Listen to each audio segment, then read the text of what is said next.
with this type of platform than an in-person event. There's far less logistics, and I wonder if they'll form a part of the business into the future. Oh, definitely, yeah, definitely. Joanna, can I ask a question? Yeah. What is the story with the photo road? Well, I'm going to bring it up this morning. Yeah. So I suppose, yeah, look, we do need it to happen, because my concern is that I'm an auctioneer in the town and have been for the last 25 years. So the population of Cove is actually soaring. And now we have the development going to happen in Marina Point, and obviously the sustainable energy hub coming to Cork Harbour.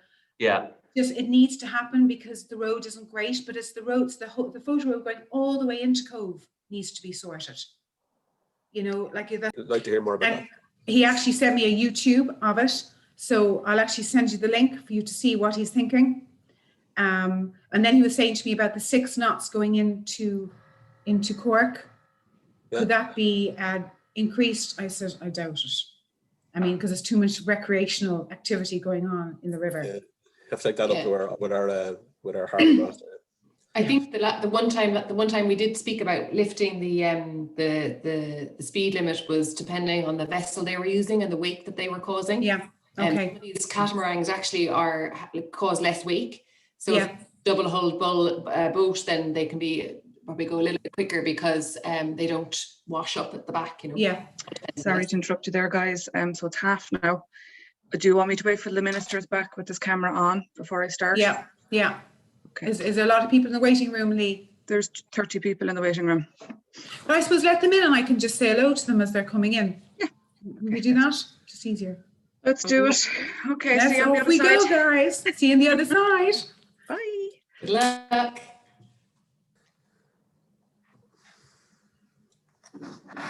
Morning, Michael. Can you hear me? Hey. Morning, Michael. It's a different Michael. Turn off your mic. Turn on your mic. Yeah, it's on now. Yeah. Morning, Michael. All things. Good. Minister Michael is the past president, so I've just filled his shoes to introduce you. Hello, Michael. How are you? Michael, how are you doing? Great, thanks. Good. Joanna, can I just ask? Much. No Yeah. problem, Michael. Delighted Delighted to. Can I ask what TDs are definitely coming on? I know James O'Connor say he was. It was James O'Connor, David Stanton, Pat Buckley sent his apologies this morning. So David and Connor, and I didn't see Shauna. Yeah. So that's kind of, I didn't really go through the list properly this morning. No, that's fine. It's just, I just acknowledge them. It's just. And if you don't mind. So David and James are definite. Yeah. So we're live David, now, guys. We're live. Okay.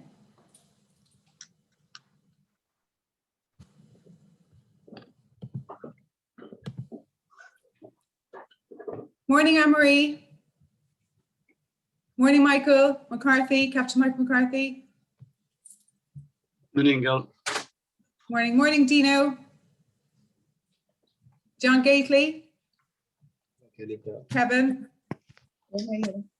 You're all here. Pat Brennan, how are you? Good, thanks, Joanna. Hi, Marie. And Cullum. We're just going to let a few people in now, and then we'll kick off with the video, and then we'll start properly. Let's see. Welcome, Jim. David Bird. Welcome, Mark from the Sardinian. John Sweeney. Hendrik, welcome. Morning.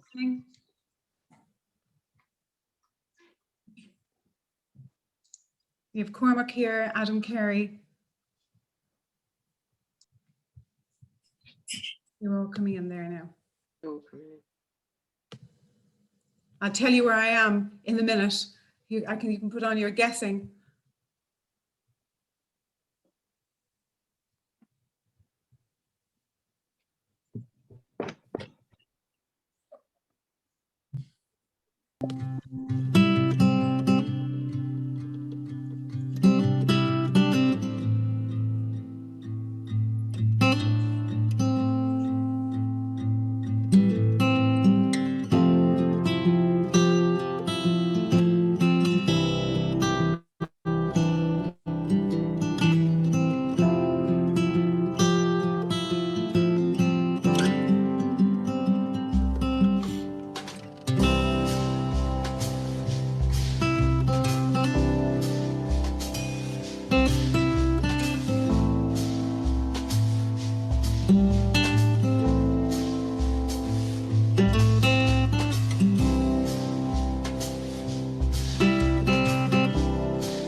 morning, everybody.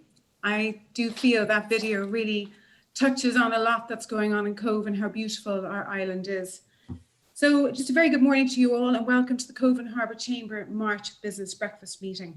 You're all welcome to our events and we're delighted to see such a diverse range of businesses here this morning. I would also like to welcome Minister Michael McGrath, council members, invited guests this morning, and our valued sponsors, the Port of Cork.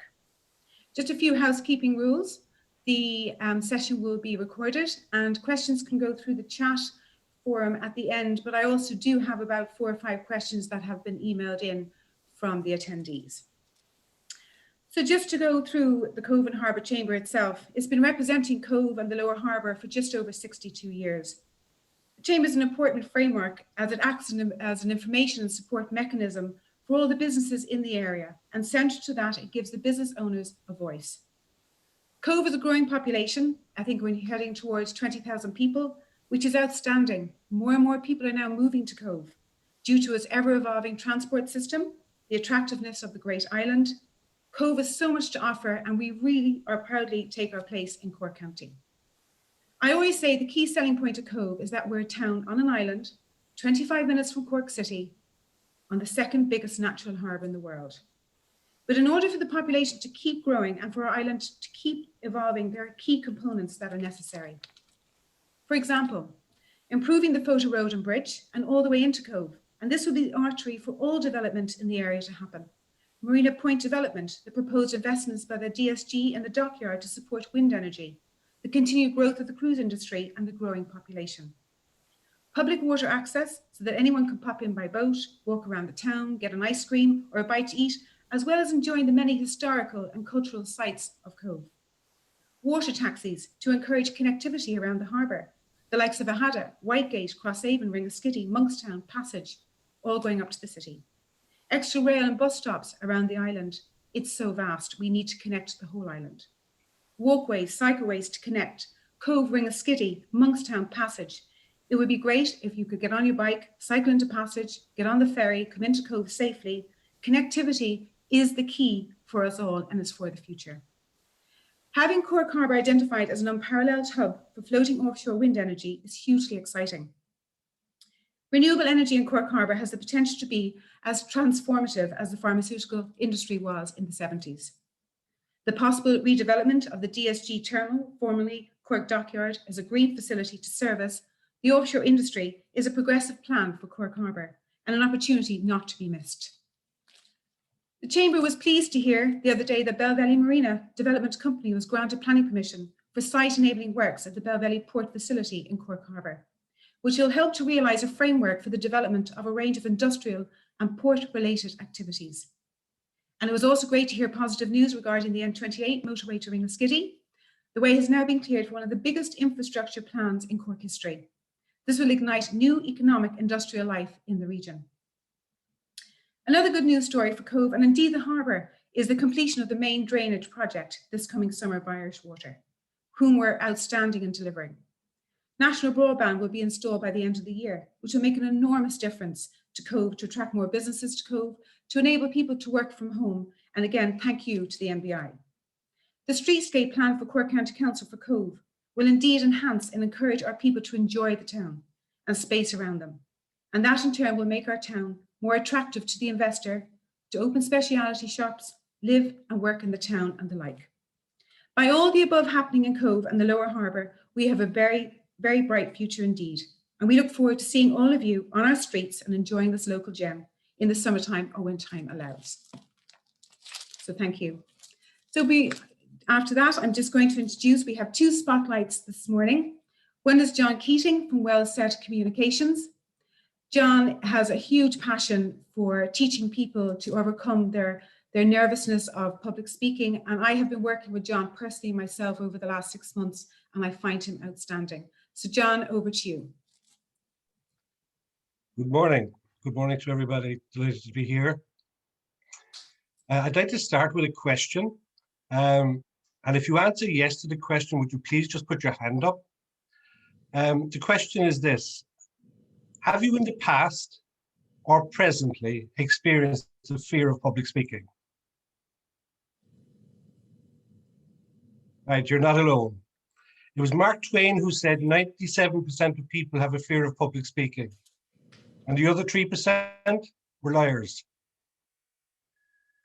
Another great quote that I really like was from John F. Kennedy in relation to Winston Churchill. And it was in particular to Winston Churchill's speech of June 1940, the famous "We shall fight them in the streets and in the fields, and we shall never surrender" speech. What Kennedy said of Churchill was that he mobilized the English language and sent it into battle. And then the reality was, in June 1940, that's all Churchill had was the English language, but he did mobilize the nation.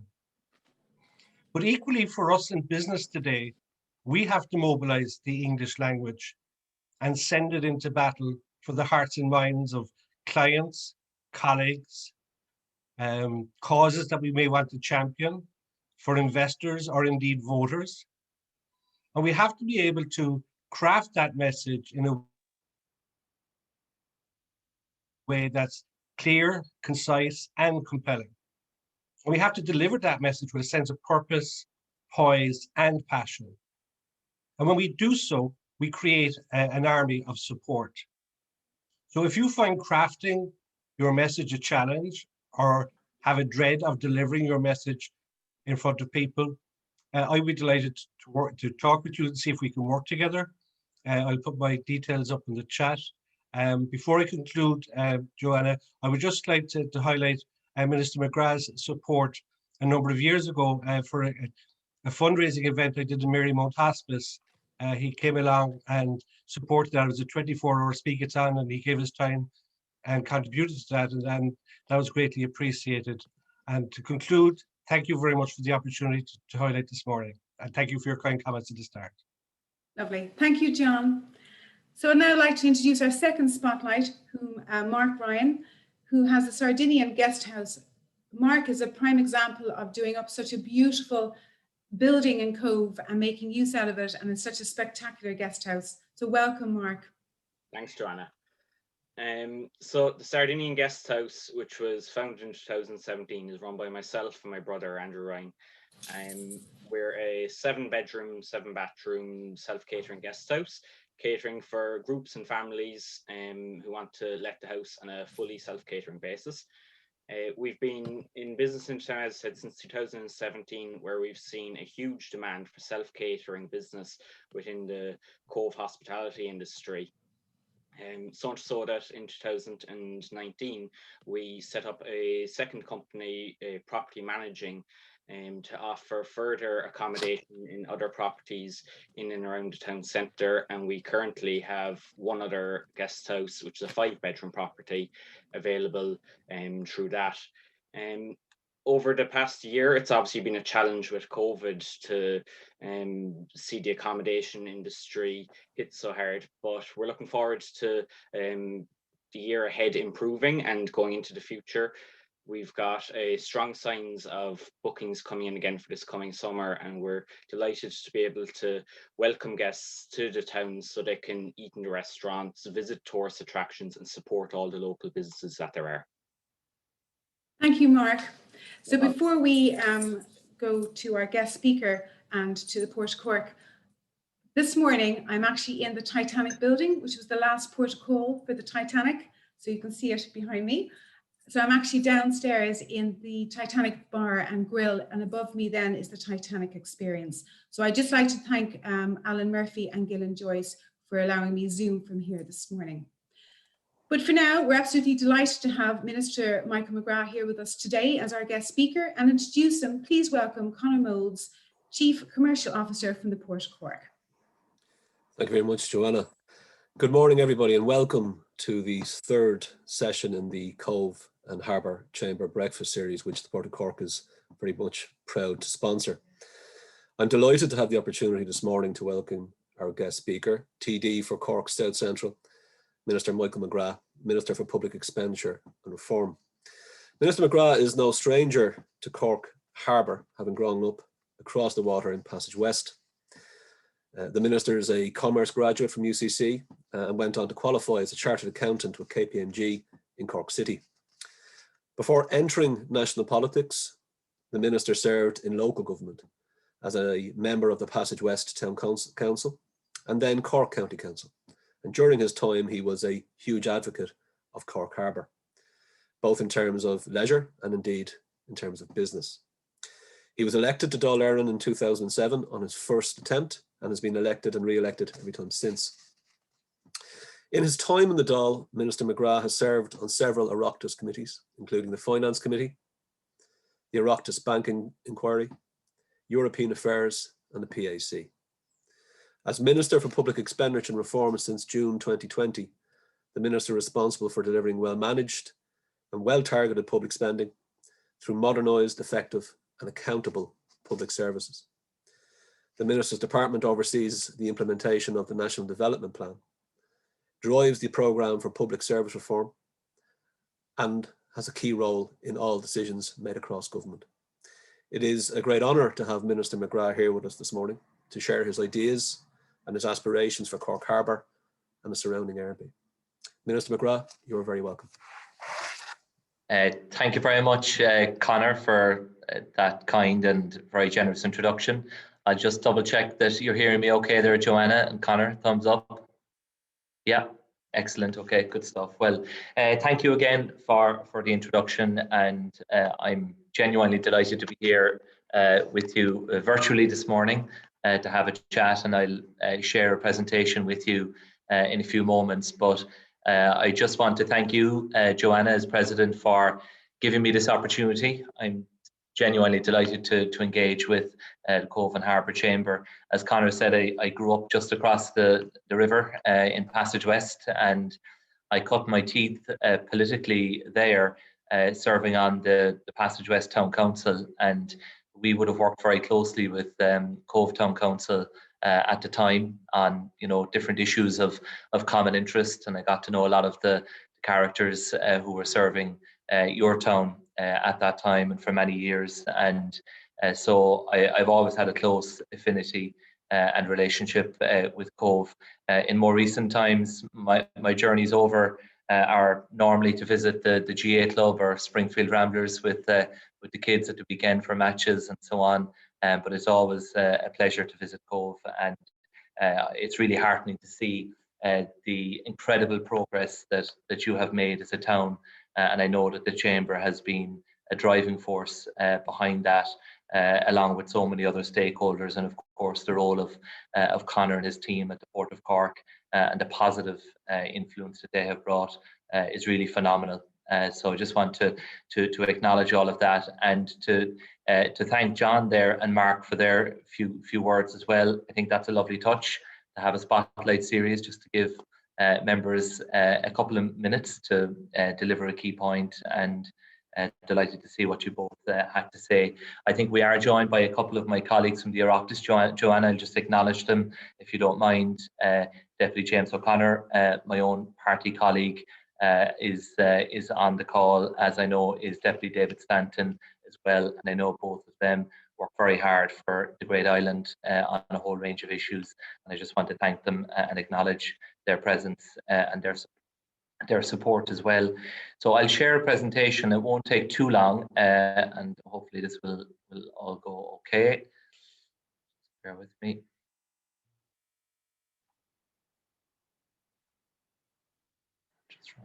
So this morning I'm just going to focus on the review of the National Development Plan, what it means for Cork, and to touch on some local issues, and just to give you a sense of what the priorities are for the government and for my own department in relation to that review. So as Conor said, my Department of Public Expenditure and Reform is responsible for overseeing and coordinating the review of the National Development Plan. The current plan was finalised back in 2018, and it set out the public capital programme out to 2027. It was a €116 billion plan, and it was due for review next year, but we brought that forward because of the new government coming into office and the need to ensure that it matches the new priorities that we have. So there are very strong foundations for the review of the NDP, and apologies for all the acronyms here, but we have a Project Ireland Delivery Board, and I should just outline the overall structure. Project Ireland 2040 is the overarching strategy for Ireland out to 2040. And then sitting within that, you have the National Development Plan, which is about the public capital investment programme, and you have the National Planning Framework, which essentially is the spatial strategy for how we want Ireland to develop over the next 20 years. So the overall brand for that is Project Ireland 2040. We have a delivery board that is responsible for ensuring the implementation of the NDP and the NPF, so the development plan and the planning framework. We have a National Investment Office in my own department. As you know, we now have an Office of the Planning Regulator. The Land Development Agency is being set up on a statutory footing, and they will have a key role to play in ensuring that we make the best use of public land to deliver housing, with an emphasis on public housing and affordable housing. We updated the public spending code back in 2019, and we have online at gov.ie/2040 a project tracker, so that you can see the status of all of the major projects that are set out in the current NDP. So as well as committing to bringing forward the review of the NDP from next year into, well, we started it in 2020 and it will be concluded in the coming months. The new programme for government also makes a whole range of commitments directly relating to public investment. And I think it's important just to underline the government's commitment to capital investment. We believe that as we do come out of COVID in the months ahead, that the public capital programme will play a central role in driving economic recovery. And we are in the fortunate position this time, unlike the crisis of a decade ago when funding simply wasn't available. On this occasion, we are able to borrow funding at historic low rates of interest. And I think one of the best uses of that money is to improve the productive capacity of the economy, to invest in the infrastructure that we need to build anyway. And that's why we are increasing the public capital programme. And I'll give a couple of details on that in a moment. So there was the previous review back in 2017 that led to the current plan. So Project Ireland 2040 was adopted by the previous government in early 2018. And it is, as I said, a combination of the National Planning Framework and then the 10-year capital investment programme. In overall terms, I think it's important to say that the thrust of the strategy is that 75% of the population growth in Ireland out to 2040 would be outside of Dublin and outside of the suburbs of Dublin. And I think that's an important anchor that we have to frame all of our policies alongside. And the growth is to be primarily focused in Cork, Limerick, Galway and Waterford as the counter buffer to the dominance really of Dublin and the East Coast. So those cities are targeted to grow at twice the pace of Dublin. And it is moving beyond, you know, the approach that we would have seen in the past, which saw public investment spread too thinly and investment decisions that didn't align with an overall strategy. So this just gives you a sense of the trend in the last couple of years. So the current plan is over 115 billion euro, primarily exchequer funding. That is over 5% of GNI star as a measure of our economy. So we compare well now in European terms in relation to our public capital investment programme. And all departments are given 5-year rolling budgets so that they know how much money they have to allow them to plan properly to delivery of projects through the various stages. The envelope this year in 2021 is a record high of 10.8 billion euro. And you can see when you look back there at the graph from 2018 and 19, 2020, we've seen a significant increase. The figures beyond 2021 are indicative only because they will be set in the new NDP, which I'll talk about in a moment, that we'll be adopting in the coming months. So as part of the review of the National Development Plan, these really are the fundamental questions that we will be looking to answer and will need to answer in the next number of months. So what should be the overall envelope for the next decade out to 2030? How much money should we be investing in infrastructure, whether it be climate action measures, renewable energy, investing in transport and port facilities, investing in housing, in health infrastructure, and how much can we afford? What capacity is there in the public sector to deliver these projects, and what is the capacity in the construction sector as well. We will then have to see how we share that overall amount between the different government departments to make sure that it reflects the priorities we have in the programme for government. And those are the ones that I've touched on there. And then we have to make sure that we're doing it in a way that aligns with the overall approach to the development of the country for the next 20 years. And then the final one, which I think is a critically important one, is the way in which we're delivering projects, the governance and the delivery, and that is a key area of focus. And while most projects, are well run, are delivered on time and within the budget, some are not, and there are lessons to be learned. And I'll be bringing forward changes to try to improve the overall delivery of the major capital projects. So as part of phase one, a lot of this is quite technical, but these work streams are almost finished now. Will be done by certainly the end of March or early April, looking at what are the needs of the economy, how much do we need to invest, what impact will the binding requirements that we have now to tackle the climate emergency in relation to the 2030 targets, and then moving to net zero emissions by 2050. That's going to have to be at the heart of the new NDP, and it will have an influence on all the decisions that we make. Housing will be centre stage, as you would expect. So there's a lot of work ongoing to determine what we need to do as a government to deliver the housing and infrastructure that's needed to deliver that housing over the period ahead. The issue of the public sector capacity. So I published a report by EY the other day, which made a number of recommendations that I'll be implementing over the period ahead. And in essence, I'll be bringing in far more external involvement in the delivery of major projects.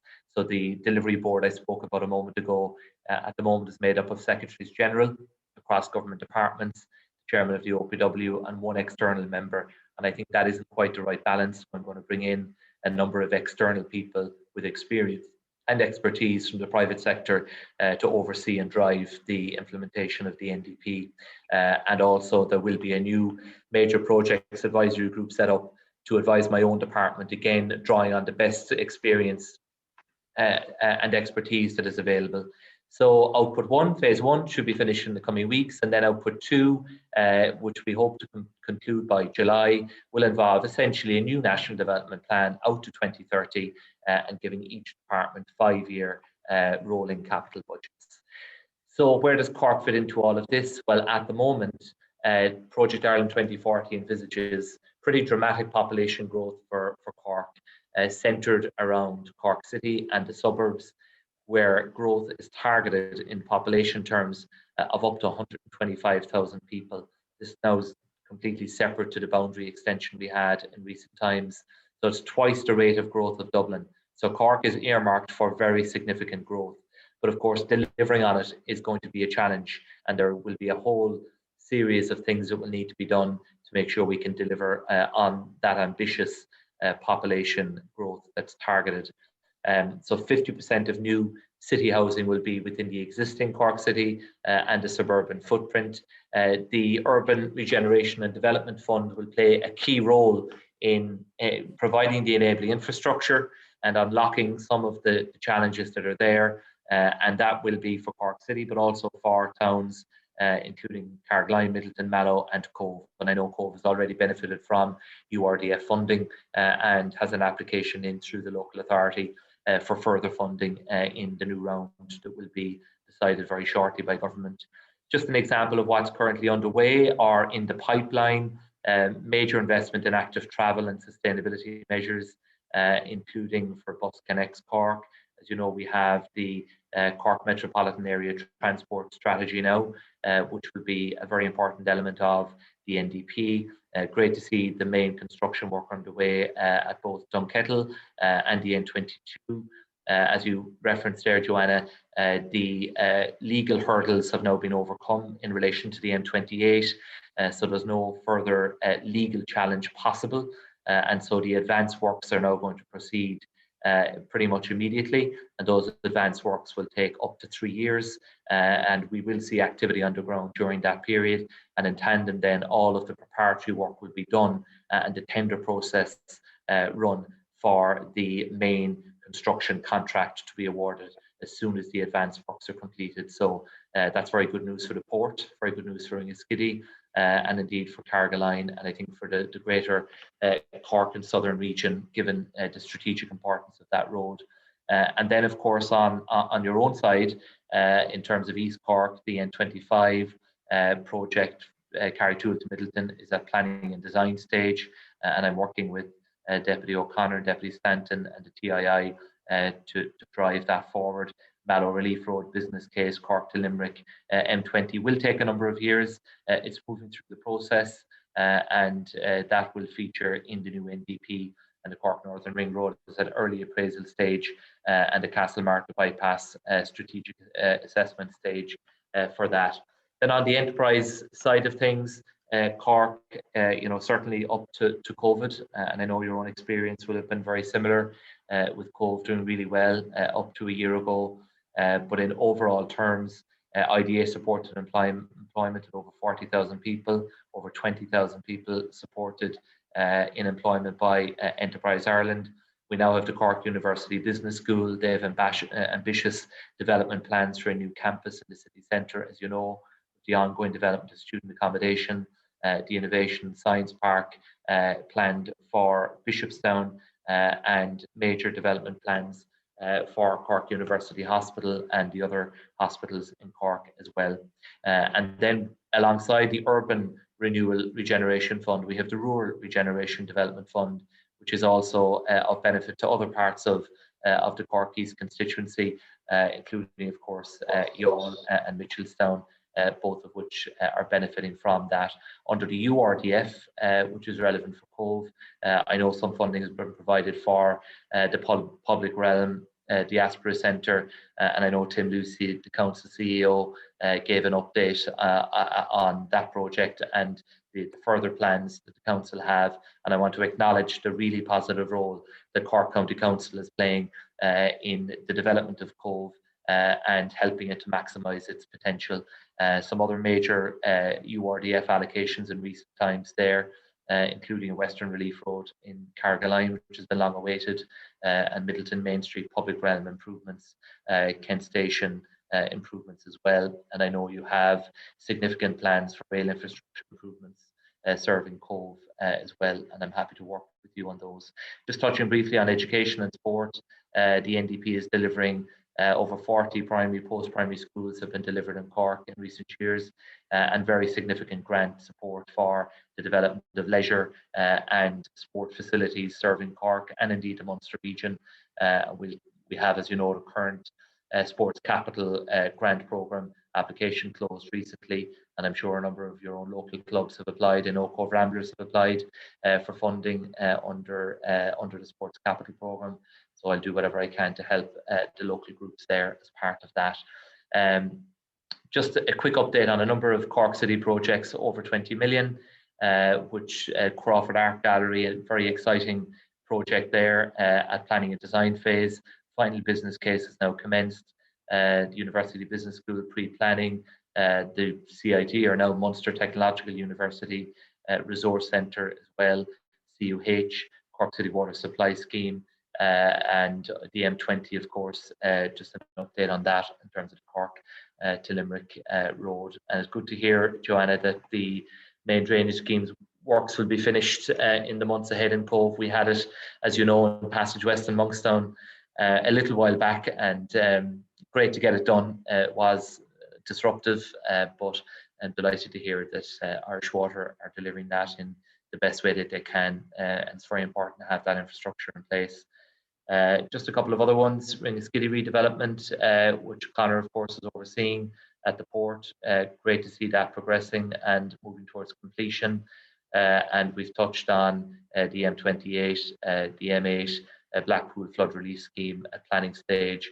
The Glashaboy scheme in Glanmire has been given full approval now and is at tender stage, and the overall scheme for the city has got a bit to go. Just a couple of final slides, an area that I think has huge potential into the future, and I know that the Chamber is very excited and interested in the area of offshore energy, and in particular floating offshore wind energy. And it's great to see projects now being promoted for the Cork region, because up until now the projects have been off the east coast. And there are things that we need to do as a government to unlock the potential that's there.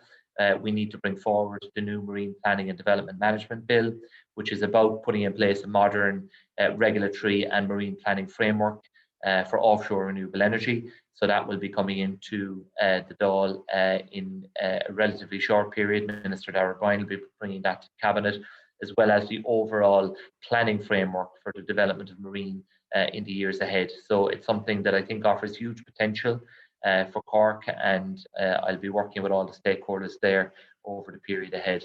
I know that tourism and hospitality and obviously the impact of the cruise liners is such an important issue for the Great Island, and I listened to your contribution, Joanna, and Connor's on the Claire Byrne show the other day, and you just highlighted in such stark terms the impact of COVID on what is such a vital source of revenue and business for your town and the wider area. And hopefully, if we can continue to progress with COVID, that we can make progress in reopening society and reopening businesses in the relatively near future. That is certainly our objective. But I think the strides that you have been making up until the arrival of COVID in relation to Spike Island and the visitors there, the tourism brand that you have developed, I think is powerful. We as a government have done a lot so far, and we will keep it under review, and we are prepared to do more, particularly when it comes to the reopening stage for businesses, because we have to make sure the businesses, that some of which now have not been able to trade for the guts of a year, they will need a lot of support. So we've already provided a lot of restart grants, as you know, in the wage subsidy scheme and tax warehousing, the local authority rates waiver, all of that extended out to the end of June. And in the tourism side, Catherine Martin has brought forward now through Fáilte Ireland the Tourism Business Continuity Scheme, which will be an important scheme for businesses that are currently not able to avail of the COVID restriction support scheme or the new COVID business aid scheme. We've committed to the 9% VAT rate to the end of the year, and we'll make a decision about the future of it beyond that as soon as we can. I think the Stay and Spend scheme was very unlucky in relation to the timing of it, and we will seek to revamp that and provide it as a vital support for the tourism and hospitality sector over the period ahead. So I'll end the presentation and just say a final few words there, Joanna. I'll stop sharing that. So I just think that when I look at Cove, I see a town that has made huge progress, and I can see massive potential for the future as well. I know that there are challenges, and I'm sure that they will be raised in the course of the Q&A. Infrastructure-wise, we had a word before the meeting about the Photo Road and the bridge, and they need to upgrade that critical infrastructure. It's great to hear that the National Broadband Plan works will be completed later this year. We're very fortunate, both in Carrigaline and the harbour area and on the Cove side, that we're in the very early part of the National Broadband Plan, because as you know, it's going to be running out to 2027 or so. So we are among the very first areas to benefit. So that will open up a lot of opportunities. I also think that as we come out of COVID, some of the changes that have been forced upon us will be permanent. I think we will be looking at a hybrid in terms of the way that people work. I don't think we will see people going back 100% to the office if that's where they normally worked. I think remote working is going to be a feature into the future, and that offers real opportunities for towns and villages which otherwise were commuter in nature. And I think if we can have a situation where more people are able to spend more of their time in their own town, including in Cove, then I think they have more time available to contribute, to give back to their area, more time to spend money in the local community. And I think there's a lot of potential in that regard as well. So I know that there are challenges in relation to infrastructure rail and road, but I acknowledge that a lot of progress has been made, and we'll continue to focus on investing in the area through the National Development Plan, through the work of Cork County Council. It's great to see the Port of Cork continuing to invest and develop their facilities as well. So overall, I'm very optimistic for the future. We are making progress on COVID in advance of the 5th of April, probably about a week in advance. So, you know, in a little over 3 weeks' time, we will be reviewing the situation, and hopefully we will be in a position, based on the public health advice at that stage, to ease some of the restrictions and to start the journey back towards reopening society and reopening the economy. You know, we've come through a remarkable period, but we're just determined as a government that what we have had to do in terms of the restrictions in recent weeks was done for the very final time, and that when we do reopen over the period ahead, that businesses and facilities will be remaining open for good. And I think that's the objective that we have to work to, and we simply must achieve. So, Joanna, I leave it at that by way of opening remarks, and apologies if I went on too long. I just wanted to give that up. Minister, thank you so much. Very comprehensive presentation, and you probably answered a lot of the questions that people have had already. But we're going to open it up for questions at the moment. But I would just like to say, on behalf of the Chamber, that I do feel the government have been extremely helpful towards businesses through the pandemic. And as you rightly said, the restrictions were put in for the right reasons, and it is our last lockdown. So, and obviously we're going to get back to business. It's going to take time, but it's going to happen. And I do believe remote working is going to be a thing of the future. And that's why even having broadband in the likes of Cove and other areas in the region is so important. So I'm going to start the Q&A now. We have a question in here from Michael McCormick. Would you like to unmute yourself there and ask the question? Yes, can you hear me? Yes, can hear you. Yeah. Minister, the R624, that's the Port of Road, all the way into Cove. We're delighted to see, all the investment in infrastructure around Cork, the proposed investment, and it's badly needed. We would very much like to see the R624 brought up on the priority list. It should be on that list. It's critical to Cove. We feel very isolated at times. If there was an accident tomorrow on Bell Valley Bridge or anywhere along the Port of Road, there is no secondary route. Every day of the week you hear, well, the road is closed because of an accident, and they announce alternative routes. There is no alternative route into Cove. So, and even with that, the existing road isn't able to cope with the volume of traffic, particularly now with the increases in population predicted, and with the growth in the Bell Valley port with Marino Point, and with Cork Dockyard, etc. So, the Deputy Staunton and Deputy O'Connor, I'm sure this is addressed to them as well. But we need to lobby, and they're well aware of this anyway. Very hard to get that road prioritised and brought up. Tim Lucy, in his address, mentioned it as well, but it was way down on the priority list. Something needs to be done. There are alternatives.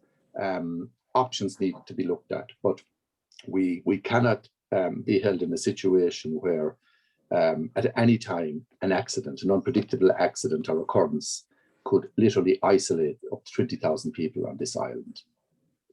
So I just want to make you aware of it and maybe hear your views on that. Yeah, will I come in there, Joanna? Yeah. Yes, please. Thanks, Michael. Yeah, Michael, thank you very much for that question. And as you say, the deputies are working on it actively. Deputy Stanton and Deputy O'Connor, I think, raised it at the Dáil actually yesterday. And I had a word with Joanna before the meeting, and I said to her that when I was on Cork County Council, which isn't today or yesterday, it was 2004 to 2007. I'd say at pretty much every meeting, John Mulvihill was raising about the Port of Road, and it's disheartening to hear that real progress is still potentially as far away as has been said. So look, the commitment I'll give is to work with you, work with the deputies and with Cork County Council on that. My understanding is that the proposal is that it would be redesignated from a regional R road to a national road. And I know that it is in its current state a real constraint in relation to the development of Cove. And there is, of course, the more important issue of safety. So look, the commitment I'll give is to take a personal interest in it and to do whatever I can do to help. It is true to say that major road upgrades or the development of new roads does involve a lengthy process and does take a number of years. So there is only so much potential to accelerate and short-circuit it because of the processes that have to be gone through. But until you get on that journey and you have an agreed plan and an agreed upgrade or new road and an agreed design, then it's not going to progress. So we need to have an agreed plan and we need to drive it on. So I'll work with you on that, but I don't have all the details at my disposal. But I'm happy to engage in an ongoing basis with the Chamber and with the Council and the local deputies to try and move that on. Thank you, Minister. Now we have Pat Brennan, who would be Chief Executive Officer of Doyle Shipping. So Pat, would you like to ask your question? Yeah, thanks, Joanna. Good morning, Minister. Thanks for taking the time to speak to us today. Just yesterday in the UK, the government, and you may not have seen it, they announced 8 designated free ports that'll be established kind of immediately all around the UK. And just in relation to that, could you look into that from a Cork Harbour Cove point of view, with renewable energy in mind, as this is going to help to kickstart? It's a whole new economic hub in the area, bringing hundreds, if not thousands, of jobs. So I was just wondering if you could maybe have a look at that, and obviously it would be really beneficial to the area if something like that. There has previously been a free port, and there is free port status in Ringaskiddy that Conor would be able to talk about. But I think if the whole harbour could be designated a free port, potentially it's really, really good for the future, Thanks very much, Pat. I will look into that. I did keep an eye on the UK budget yesterday from Rishi Sunak, as you would expect, but I didn't see the detail of that announcement, but I will look into it. But I certainly believe that the potential in relation to renewable energy and the role that Cork Harbour can play is immense. And there are things that we need to do as a government that I touched on earlier on to enable that, because while there are some developments along the East Coast that have got through the approval system, the current approval system, it is generally accepted that it is not fit for purpose, that approval system. And that is why the new legislation, the Marine Planning and Development Management Bill, is so important to modernise the framework that we have for the approval of such plans.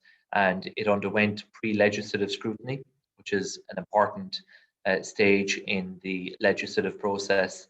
And the relevant Oireachtas Committee actually published their report some weeks ago, and you probably know that. And now it falls to the department to bring forward the final bill to Cabinet, and Minister Darragh O'Brien has informed me that he intends to do that very shortly. In addition to that, there will be the National Marine Planning Framework, which will be a new overall strategy, and that is going to be brought into Cabinet this month. So that will set out the overall strategy for marine development over the years, and then over the years ahead, and then the legislation then will be the nuts and bolts in relation to the regulation, the approval, and the licensing. So I'm very excited by this. I had presentations in the past from Simply Blue Energy, and I'm aware of all of the exciting plans in the harbour region. And I think floating offshore wind can play such an important role in us meeting our renewable targets. It can help to create jobs and enable us as a harbour community to finally tap into, in a really meaningful way, the economic potential of the harbour. And that's something I'm very excited about. Thank you, Pat, and thank you, Minister. So I'm going to do 2 more questions now. They're 2 different areas. So Sandy McGuirty asked a question here. How can you ensure funding goes to support sustainable land use and transport planning so that more people are living and working in Cove, removing the need for long, unhealthy, unsustainable commutes, funding for a digital hub to enable more people to work remotely from Cove, and improving rail, bus and cycling links within Cove and connecting to Cove surrounds? Yeah, thank you very much, Sandy, for that question. And it's really cutting to the core of a lot of what we need to do. And this government has really prioritised the whole area of active travel and sustainable transport. And in recent months, there have been a number of announcements and allocations of funding to different communities for the development of new facilities and the improvement of existing ones. And so it is administered, through the NTA, the National Transport Authority, and through the local authority, Cork County Council, in the case of Cove. And because of the capital budgets that are now available and the level of priority that is afforded to this issue, I think that we're going to see a lot more of it. And so the development of greenways all over Cork, the enhancement of existing infrastructure that we have is, I think, really exciting and is going to make our communities better places to live, and will also attract visitors. And so I think that's really important. So we are determined to ensure that the way in which that funding is allocated and spent is consistent with the overall strategy. And the overall strategy is for the growth to be centred on the major cities and the suburbs. And I know that Tim Lucy would have outlined the Project Ireland 2040 context for Cove and what it means in terms of development. And Joanna, you touched on it earlier on in your own remarks as well about the growth in the population and the number of housing units that you are going to see. So insofar as possible, we want people to have the opportunity of living and working in their local communities. You will always have, a significant element of commuting, and that's fine, and that requires us to improve the transport network and the infrastructure. But there are now a number of schemes available through different government departments in favour of developing remote working hubs, hot desking facilities, and so on. And I think we're going to see them in every community around Ireland in a pretty short period of time. Thank you, Minister. So just pardon? Can I just comment on? Yeah, Minister? sorry, Sandra. Thanks, Minister. Sorry. In terms of the active travel funding, it's really positive, and we look forward to seeing it being implemented on the ground. But I fear Cove might be left behind in terms of cycling. We see the Greenway from Middleton to Youghal, and Middleton will be connected ultimately to the city via active travel network. And then on the ferry side, we have the Blackrock Greenway all connecting to Ringaskiddy and Carrigaline. And Cove ultimately should be connected to both of them, but I think Cove is seen often as not a place for cycling, but e-bikes are going to change that. And also the walkability of Cove to schools and the downtown area needs to be significantly improved. So we really need to improve our public realm in the town and make it more walkable and more cyclable, really. So I just hope Cove isn't kind of left aside in terms of that active travel funding. Yeah, I mean, the key point there, Sandy, really is you need to have the projects. If you have the projects, they will be put forward by the local authority for national funding, and so that's where that's where we come in. We don't decide on high, about coming up with ideas for individual active travel schemes. So it would be really through the local authority. They make the submissions to the government departments and the NTA, and then so I make the overall allocations to those bodies, and it works its way down through the system. But you do need to have the specific individual projects put forward and funding applied for to progress them. So it's from the ground up in that sense. Thank you, Sandy. Minister, just with regards to Cove, there's a lot of dereliction in the town, and I suppose not just this town, many towns around the country. Is the government considering tax designating towns? This would be vital for Cove to give much needed development and refurbishment to a lot of the older buildings in the town. Is that something that's on the cards? Not immediately, Joanna. There are no plans at this time for widespread tax incentive schemes. And we're not ruling out possible targeted measures in individual areas if it helps to remove dereliction and get people back living in the very centre of our towns and villages. There is a Living Cities initiative, which is designed to try and do that within our cities, but not currently within towns. We just need to be careful. We had schemes in the past that just led to development that wasn't always sustainable, and if it was tax driven, it didn't always end well. So we're not ruling out specific targeted measures, but in the first instance, I think the removal of dereliction, it falls to the local authority working with the owners to try and address those issues. And I know that certainly up to 2018, 2019, there was a high enough vacancy rate within Cove, within your commercial buildings, and that's something we'd be keen to try to address, but there are no imminent plans at the moment for widespread tax designation. Okay, so I'm just going to do one more question. That's from Kevin Cullinan from Cork Airport. So Kevin, would you just like to ask the question? Good morning, Minister, and once again, thank you for the support of travel and tourism businesses on the Great Island during the crisis, and indeed our port and airport have benefited significantly from government supports for both OPEX and capital investment over recent weeks. I suppose we're keen to see how we can fill those properties that Mark spoke about earlier and get international visitors back onto the island through the port and the airport, filling our restaurants and tourism attractions. So can you give us any insight into the government's path ahead in terms of international travel for the second half of the year? Thanks very much, Kevin. And I acknowledge how painful a period it has been for everyone involved in aviation. And as you say, we have tried to help the airport to protect the infrastructure and protect the capacity so that we are in a position to rebound. And I know you have a very important project coming up with the reconstruction of the runway and the airside electrical infrastructure. And this is a great time to get that done because it needs to be done. And I'm staying in close contact with Neil McCarthy, as you know, to make sure we're doing all we can at a national level to help with that. And in relation to the airlines, a commercial facility, as you know, has been agreed between Aer Lingus and the Strategic Investment Fund. It is a lending facility. That was the ask that was made by Aer Lingus, and there haven't been any other asks from other airlines. But I know that obviously the staff of airlines are essentially out of work, many of them for a year now, and are having to survive in many cases on either the wage subsidy scheme or the pandemic unemployment payment. I think that the recovery for aviation is going to be gradual. There is still a significant degree of uncertainty.